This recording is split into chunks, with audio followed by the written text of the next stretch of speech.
Hello दोस्तों। तो अगर आप YouTube पे ढूंढ रहे हैं कि बिल्कुल जीरो से इंग्लिश पढ़ना कैसे सीखें, तो आपके लिए ही यह सीरीज बनाया जा रहा है।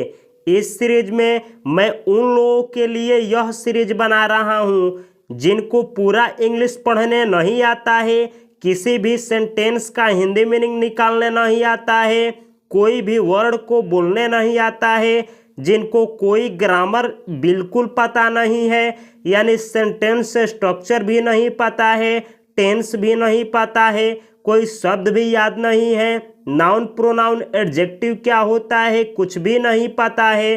तो उन लोगों के लिए मैं यह सीरीज 25 दिनों के लिए लेकर के आया हूं, जिसमें यह पहला वीडियो है। इस सीरीज में आप लोग सीखेंगे कि कैसे किसी चीज के बारे में 5 या 10 सेंटेंस उनके बारे में बोला जाए। जैसे यहाँ पे आप लोग देख सकते हैं कि यहाँ पे एक गाय है और गाय के बारे में यहाँ पे 13 सेंटेंस लिखे गए हैं। मैं उन 13 सेंटेंस को पढ़ूंगा और शब्दों का किस तरीके से उच्चारण किया जाता है यह सिखाऊंगा, और हिंदी मीनिंग किस तरीके से निकाला जाता है सब कुछ आप लोग जानेंगे। तो चलिए ध्यान से इस वीडियो को देखिए और पेन पेपर के साथ इस वीडियो को देखें। यहाँ पे गाय है, द काउ। द काउ यानी गाय, यानी द का प्रयोग तब किया जाता है जब किसी चीज के, किसी निश्चित या किसी खास चीज के बारे में बतलाना हो। यानी यह जो गाय है खास है, तब बोला गया है द काउ। काउ यानी गाय। चलिए देखते हैं। पहला सेंटेंस है the cow is a gentle animal. The cow यानी गाय, इज यानी है, अ यानी एक, जेंटल यानी नेक, एनिमल यानी जानवर। तो इस सेंटेंस का हिंदी मीनिंग हुआ कि गाय एक नेक जानवर है। यानी इसका हिंदी मीनिंग हुआ कि गाय एक नेक जानवर है। यानी आप कह सकते हैं कि गाय एक नेक जानवर होती है। एक चीज मैं बतला दूं कि जब इज आर एम के बाद कोई नाउन आए या एडजेक्टिव आए, तो वहाँ पे इज आर एम का हिंदी मीनिंग होता है, होती है, होते हैं, होता है। अगर आप लोग बेसिक लेवल पे हैं तो घबराने की कोई बात नहीं। आगे आप लोगों को जब यह सीरीज 25 दिनों तक देखेंगे तो आप लोगों को सब कुछ आने लगेगा। सेकेंड सेंटेंस है सी इज वेरी यूजफुल। सी यानी वह, इज यानी है, वेरी यानी बहुत, यूजफुल यानी उपयोगी। तो इस सेंटेंस का हिंदी मीनिंग हुआ वह बहुत उपयोगी है। वह यानी गाय, यानी गाय जो है बहुत उपयोगी है। यानी कहा गया है कि गाय बहुत उपयोगी होती है। क्योंकि यूजफुल जो वर्ड है यह एडजेक्टिव है, तो यहाँ पे इज का हिंदी मीनिंग होता है, होती है और होते हैं के सेंस में लिया जाएगा। तो इसका हिंदी मीनिंग हुआ कि गाय बहुत उपयोगी होती है। तो देख सकते हैं आप लोग सी का यूज किसी स्त्री के लिए भी, किसी लड़की के लिए भी, और कोई जानवर हो और जानवर में फीमेल हो तो उसके लिए भी सी का यूज किया जाता है। आगे दिया है she has 4 legs, 2 eyes and a long tail. She यानी वह, हैज यानी है, यानी उसके पास है या वह रखती है, हैज यानी रखना या किसी चीज पे अधिकार रखना, 4 legs यानी 4 legs, 2 eyes यानी 2 आंखें, एंड यानी और, अ यानी एक, लॉन्ग यानी लंबा, टेल यानी पूंछ। तो इस सेंटेंस का हिंदी मीनिंग हुआ कि वह रखती है 4 पैर, 2 आंखें और एक लंबी पूंछ। वह यानी गाय, यानी इसका हिंदी मीनिंग हुआ कि गाय के पास होता है या गाय रखती है 4 पैर, 2 आंख और एक लंबी पूंछ। यानी कहने का मतलब हुआ कि गाय का 4 पैर होता है, और देख सकते हैं कि लिखा है कि गाय के 4 पैर हो सकते हैं, 2 आँख होते हैं और एक लंबी पूंछ होती है। आगे दिया है, आप लोग देख सकते हैं, सी इज जनरली 4 फीट हाइट। सी यानी वह, इज यानी है या होती है, जनरली यानी अक्सर, 4 फीट यानी 4 फीट, हाइट यानी ऊंचाई। यानी इस सेंटेंस का हिंदी मीनिंग हुआ, वह होती है 4 फीट ऊंचाई की। जनरली यानी अक्सर, यानी कहने का मतलब हुआ कि वह अक्सर 4 फुट की होती है। वह यानी कौन? यानी गाय, यानी गाय के लिए सी का यूज किया गया है। अगला सेंटेंस है, she eats grass, straw and fodder. She यानी वह, इट्स यानी खाती है। यह प्रेजेंट इंडेफिनिट टेंस है। मैं टेंस भी इसी चैनल पे सिखाया हूँ, तो इस चैनल को सब्सक्राइब करें। सी इट्स यानी वह खाती है, ग्रास यानी घास, स्ट्रॉ यानी पुआल, एंड यानी और, फॉडर यानी जो घास भूसा होता है, जो भूसा होता है उसको फॉडर बोला जाता है। फॉडर यानी भूसा। तो इस सेंटेंस का हिंदी मीनिंग हुआ, वह घास, पुआल और भूसा खाती है।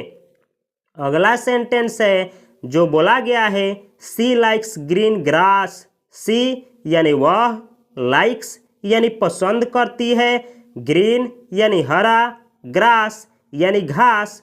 तो इस सेंटेंस का हिंदी मीनिंग हुआ, वह हरा घास पसंद करती है। वह यानी कौन? यानी गाय। तो आप कह सकते हैं कि गाय हरा घास पसंद करती है।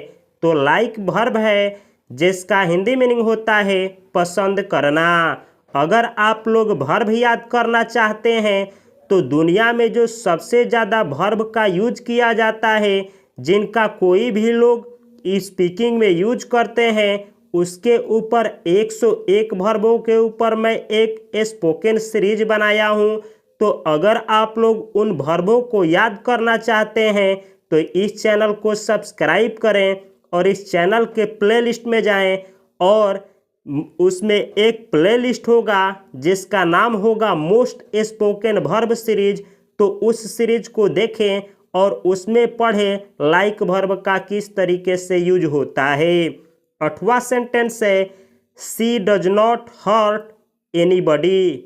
सी यानी वह, डज नॉट यानी नहीं करती है, हर्ट यानी चोट, एनीबॉडी यानी किसी को। तो इसका हिंदी मीनिंग हुआ, वह किसी को हर्ट नहीं करती है। यानी गाय जो होती है वह किसी भी आदमी को किसी भी तरह का चोट नहीं पहुंचाती है। तो अगर आप लोगों को डू डज का प्रयोग नहीं आता है तो यह प्रेजेंट इंडेफिनिट टेंस का इंट्रोगेटिव सेंटेंस है। मैं हर एक टेंस के ऊपर वीडियो बना चुका हूँ। इस पूरे सीरीज को देखने के बाद आप लोग ग्रामर के सीरीज को देखना न भूलें। अगला सेंटेंस है, सी गिव्स अस मिल्क। सी यानी वह, गिव्स यानी देती है, अस यानी हम लोगों को, मिल्क यानी दूध। तो इस सेंटेंस का हिंदी मीनिंग हुआ, वह हम लोगों को दूध देती है। वह यानी कौन? यानी गाय। गाय हम लोगों को देश में माँ के समान उनको इज्जत दिया जाता है, गौ माँ बोला जाता है। तो गौ को स्त्री की तरह ट्रीट किया जाता है, इसीलिए यहाँ पे द काऊ ना लिख करके सी का प्रयोग किया गया है। अगर आप यहाँ पे द काऊ लिखते हैं तभी भी यह सेंटेंस सही है। अगला सेंटेंस है, butter and ghee are prepared from her milk.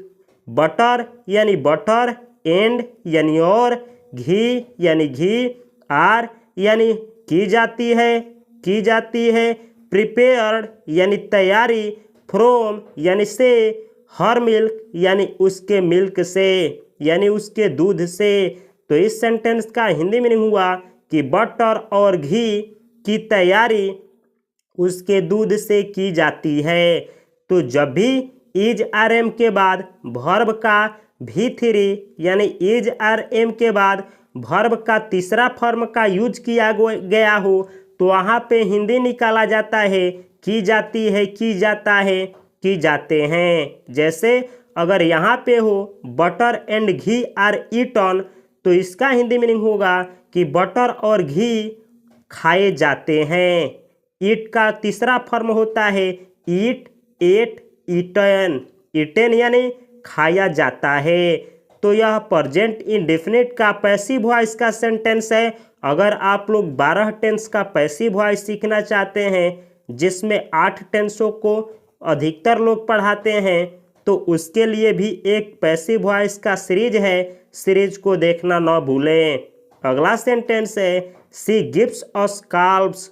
सी यानी वह, गिव्स यानी देती है, अस यानी हम लोगों को, काल्व्स यानी बछड़े। जो गाय के बछड़े होते हैं उनको काल्व्स बोला जाता है।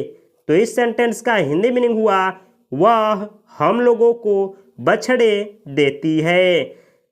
तो यहाँ पे सी गाय के लिए प्रयोग हुआ है।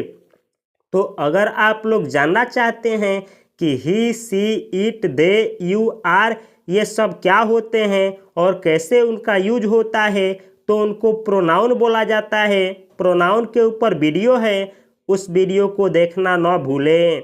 और गिव वर्ब का कब और कैसे यूज होता है इसके ऊपर भी वीडियो है। मोस्ट स्पोकन वर्ब सीरीज से जा करके गिव वर्ब के वीडियो को देखना न भूलें। अगला सेंटेंस है हर काल्व्स ड्रा आवर कार्ट्स। हर काल्व्स यानी गायों के बछड़े, ड्रॉ यानी खींचते हैं, आवर कार्ट्स यानी हम लोगों की कार्ट्स। कार्ट्स बोला जाता है जो ढकेल गाड़ी होती हैं जो पहले हुआ करती थी, उन ढकेल गाड़ी को कार्ट्स बोला जाता है। तो इस सेंटेंस का हिंदी मीनिंग हुआ कि उनके बछड़े यानी गायों के बछड़े हम लोगों के जो कार्ट्स होते हैं उनको खींचते हैं। ड्रॉ यानी खींचना, यह वर्ब है। इस वर्ब के ऊपर भी मैं एक ऑलरेडी वीडियो बनाया हूँ। अगला सेंटेंस है वी वर्शिप हर। वी यानी हम लोग, वर्शिप यानी पूजा करते हैं, हर यानी उनकी, उनकी यानी किनकी, यानी गाय की। गाय के लिए यहाँ पे हर का यूज हुआ है। तो इस सेंटेंस का हिंदी मीनिंग हुआ कि हम लोग उनकी पूजा करते हैं।